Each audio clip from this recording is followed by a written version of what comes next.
These settings will also be compatible with the C4 and G5 series.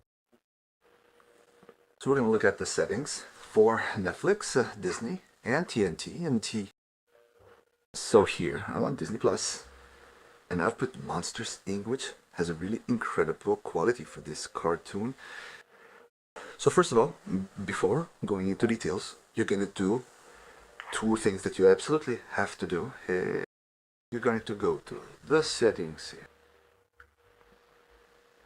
You're going to go to General, and you're going to go to AI Services, and you're going to deactivate these 4 points here. The first, the second, the third, and the fourth. You deactivate everything.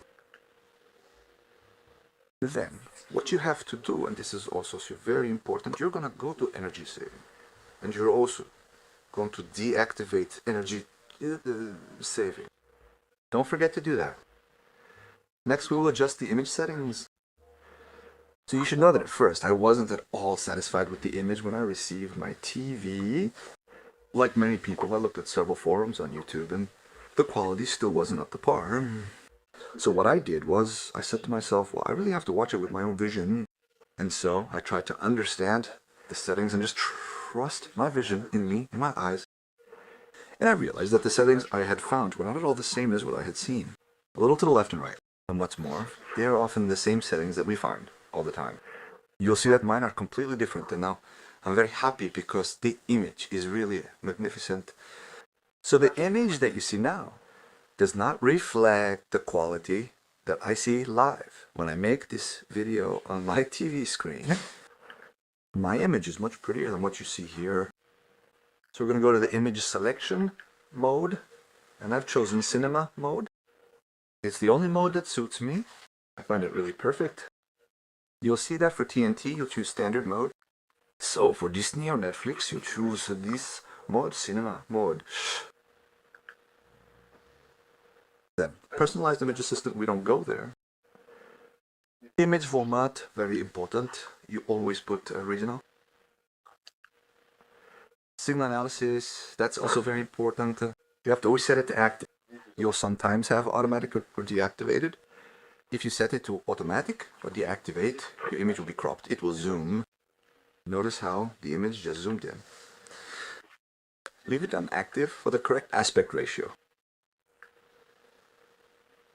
Next, we're going to go to the advanced settings. We're going to go to brightness. Here, I've chosen 47. Why? Because I'm watching in a very dark environment. But I think that if you set it between 45 and 50, the brightness of the LED pixels is really perfect. You'll see this will be the only setting you can adjust after making all the adjustments that I'm going to suggest, depending on the brightness of your room. So for a fairly dark room, leave it between 45 and 50. Then adjust the contrast, leave it at 85. The black level, leave it at 50. Automatic dynamic contrast, leave it on deactivated. Maximum brightness, set it to deactivate. Also, the gamma, I chose BT1886. If you choose a gamma of 2.4, it will be exactly the same as the BT1886. So I choose this one. Almost black detail, leave it at 0. And eye protection, always set it to deactivate. Don't forget to deactivate automatic start of your maker mode here, and also deactivate reduce blue light. Next we'll move on to the colors. So I made quite a few changes. So the colors were originally set to 50, I set it to 45. Why? Because I'm going to add a bit more to the other options. You'll see. So you leave the tint at 0. And here the color range for me is very important. It radically changed my image. I saw a lot of people put it on auto detection, but I find that the colors are really bland, quite washed out, and you really have to put original. There you go, it will add the right colors without it being saturated. Why? Because we lowered it to 45 here. If I put it at 50, the color would have been too much. There would be too much color. It's not good at all. So you go down to 45 and you'll have very good colors. fair and beautiful. Then in adjust you can put it on or leave it on deactivate. So I like to put it on medium. There's not a big difference, but you can leave it on deactivate, but I personally prefer to leave it on medium. Then we have the white balance. Now this is also a very big change that I made compared to most people. Many people set the temperature to 40 or even 50 warm, which makes the image look a bit youngerish. I'm not a fan of it at all, because there's already a lot of warmth in films, so if you add even more warmth, you'll end up with a completely yellowish image, and I think the colors are no longer accurate. If you see snow, it won't be white, it'll be yellow. And I think my image has improved completely by setting it to 0 rather than 20, 30 or 40 warm. So don't hesitate to set it to 0. You'll see that your image will be sublime. And above all, the colors will be much more accurate. We won't touch the rest. There you go. And we've got clarity, so this is going to be very quick. Set the intensity to 0. And disable everything else. High resolution, noise reduction, MPEG noise reduction, smooth gradient, disable original cinema. You have to enable this to respect the film's plot. And then true motion, I really recommend that you also turn it off. Forget lag, and you'll get a really cinematic visual effect.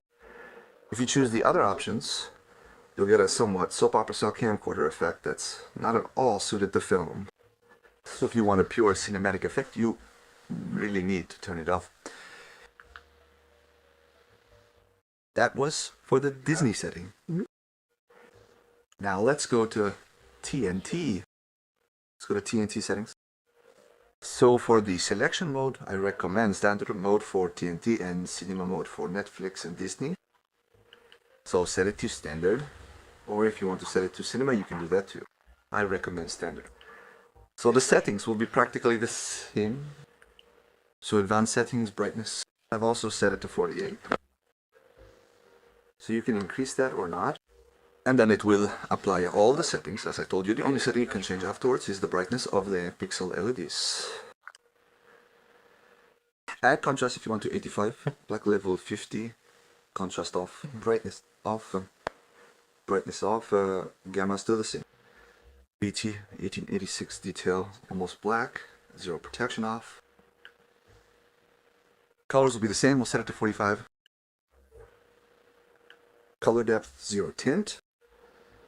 Color gamut, you also set it to original rather than auto detection. But adjust, you can leave it on deactivated. I set it to medium. And then the white balance, there I added a bit of warmth. So I don't watch TNT at all, but I think it's a bit better by setting it to 20 rather than 0. As you can see, there's no big change. As for the rest, we don't touch it.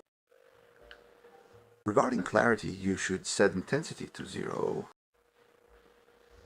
and disable all the rest. Original cinema, I advise you to set it to active. And true motion, leave it on deactivated. Again, you have to set it to deactivate at all times. So we've come to the end of this first video. See you soon for another video on Blu-ray settings and then there will be another video on HDR settings for HDR movies and YouTube. And then there will be a final video on settings for video games. I hope you enjoyed this little tutorial and that you have a great image. Feel free to tell me in the comments. Feel free to like, comment, and subscribe. And I'll see you very soon. Thank you. Have a great evening.